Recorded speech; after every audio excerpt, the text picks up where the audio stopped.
बिस्मिल्लाहिर्रहमानिर्रहीम, अस्सलाम वालेकुम। मैं हूं करामत मुगल और मेरे साथ हैं बिशार राजा साहब, जर्नलिस्ट हैं, सुप्रीम कोर्ट कवर करते हैं। बिशार राजा साहब, धूम मची हुई है कि एक कमीशन रिपोर्ट जमा कराई गई है।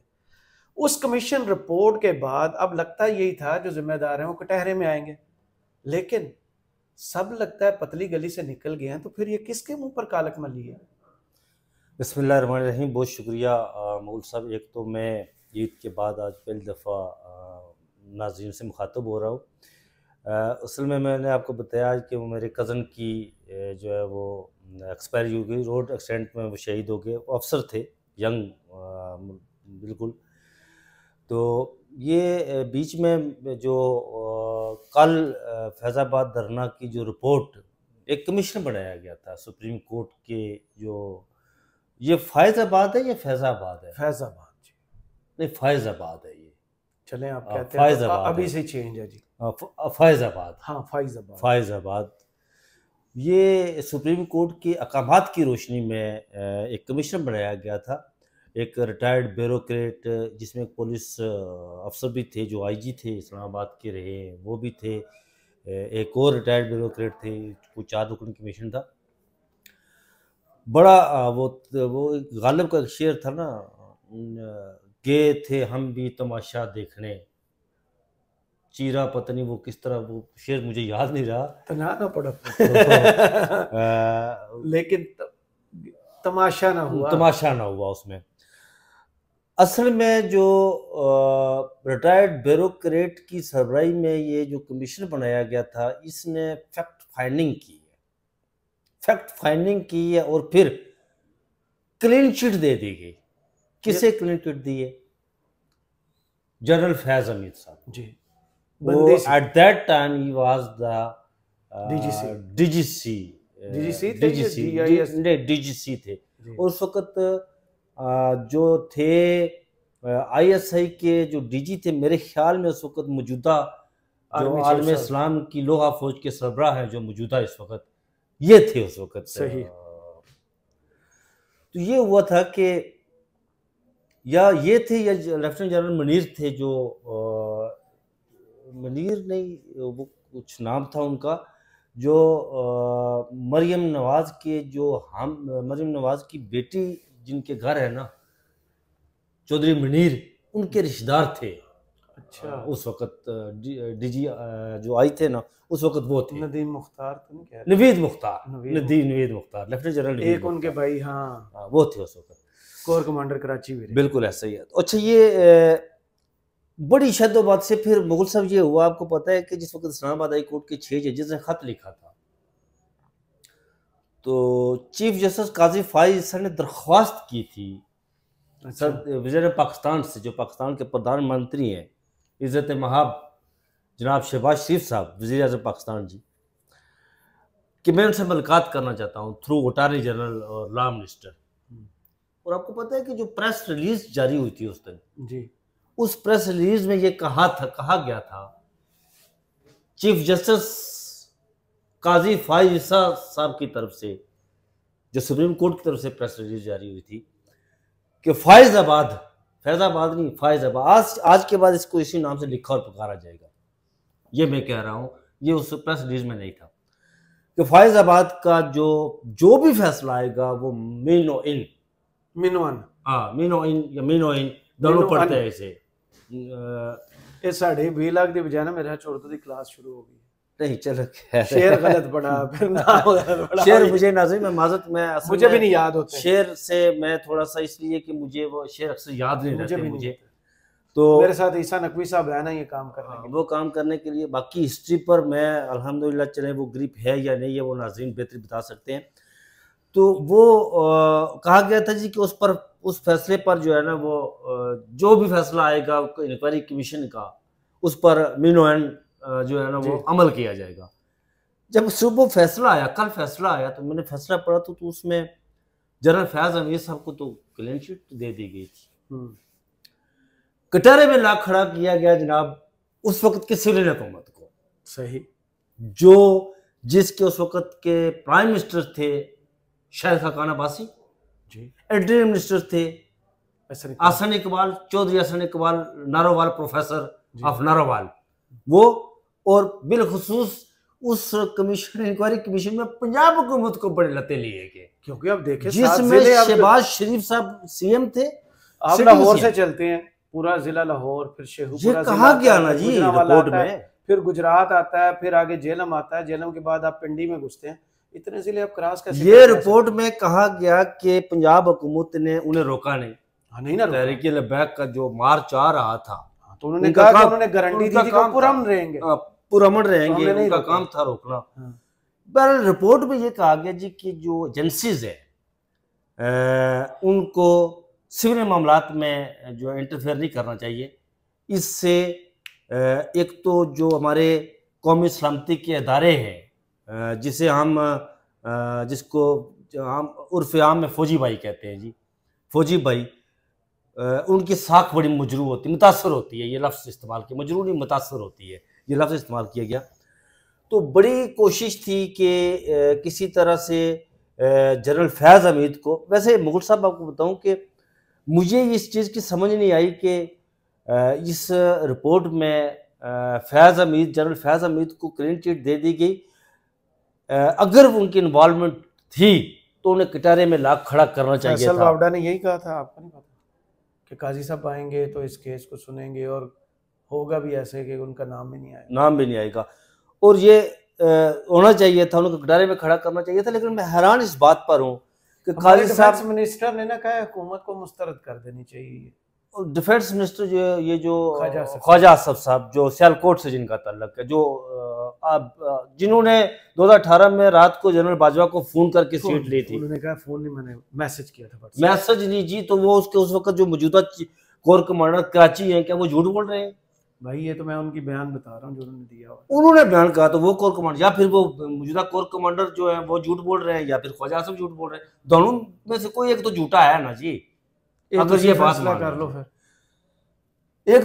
एक तो ये जो रिपोर्ट आई है, इसमें मेरे लिए जो सबसे दिलचस्प चीज़ है ना, वो ये है करामत मुगल साहब के, हमारे जो चीफ जस्टिस साहब है काजी फायज ईसा साहब, ये फैज़ाबाद जो रिपोर्ट थी उसमें भी, और शौकत सिद्दीकी, जस्टिस शौकत सिद्दीकी केस में भी जनरल फैज़ हमीद का नाम आया था। उसमें से भी मक्खन की बाल की तरह निकल गए, और इस रिपोर्ट में से भी मक्खन की बाल की तरह निकल गए। मेरे लिए दिलचस्पी का समा ये है, आजकल चीफ जस्टिस साहब लाहौर बैठ रहे हैं, लाहौर रजिस्ट्री में।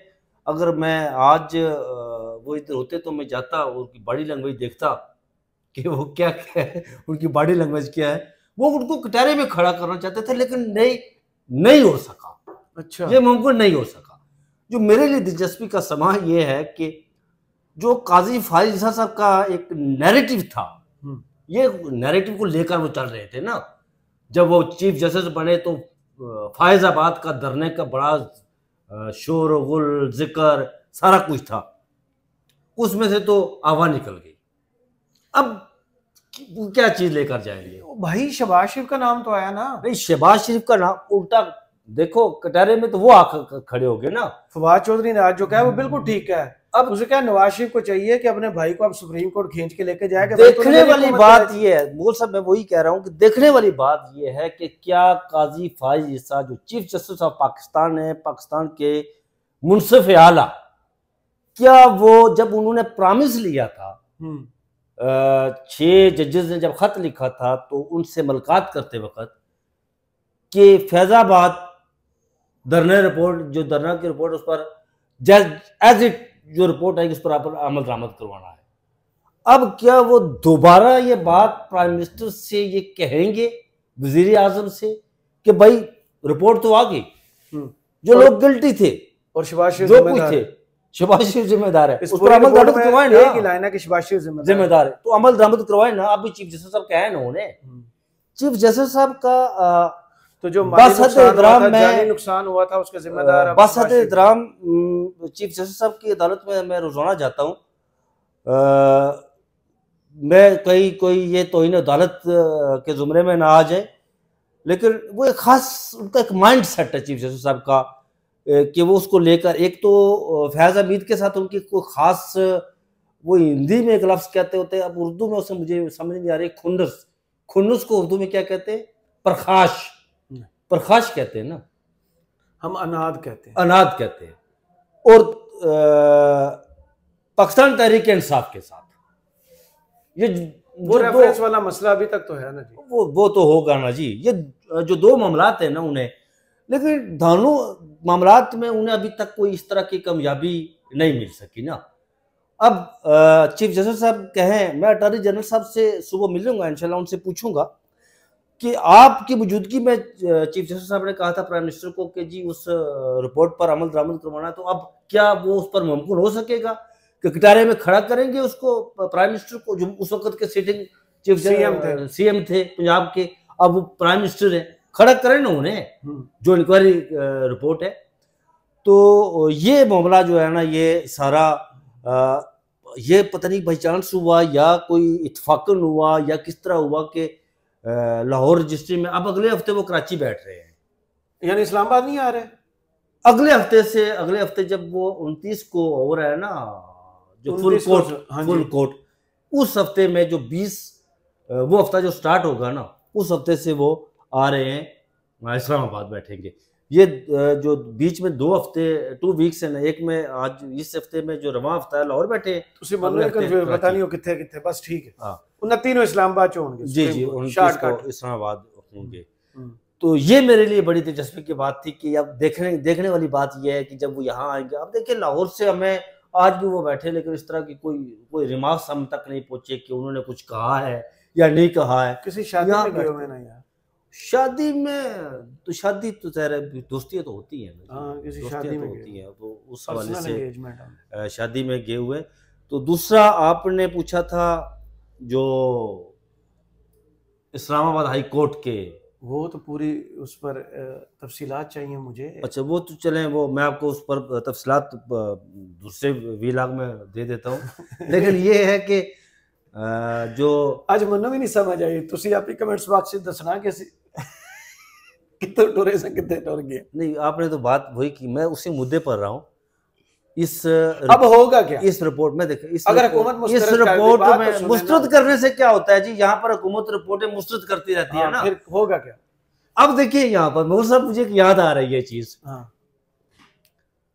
जिस तरह चीफ जस्टिस साहब ने कहा था कि आप यकरुकनी कमिश्नर, कोई कमिश्नर बनाया आप 6 जजेस के मामले पर, तो उन्होंने यकरुकनी कमिश्नर बनाया था ना। मुझे याद आ रहा है कि इसको उसका उस यकरुकनी कमिश्नर का आश्चर्य भी यही होता, अच्छा, जो इसका हुआ है। रिपोर्ट आती है और रिपोर्ट आती है और फिर मिट्टी पोता क्या, चलो जनाब, यही आश्चर्य होता है उसका ना। एक तो इस्लामाबाद हाईकोर्ट के 6 जजेस ने ऐसा वो खत लिखा है ना जी, टॉप टू बॉटम एंड तक, उसमें मुगल साहब उन्होंने कोई कानूनी सुकम नहीं छोड़ा जिस पर वो बात करें। होगा यही कि मुगल साहब, जो आपने पूछा क्या होगा, कि होगा ये कि अब चीफ जस्टिस साहब पर ये मुनसर है, डिपेंड करता है उन पर। बहुत सारे लोग जो है ना वो ट्वीट कर रहे हैं, माफ़ी भी मांग रहे हैं जनरल फैज हमीद के हवाले से।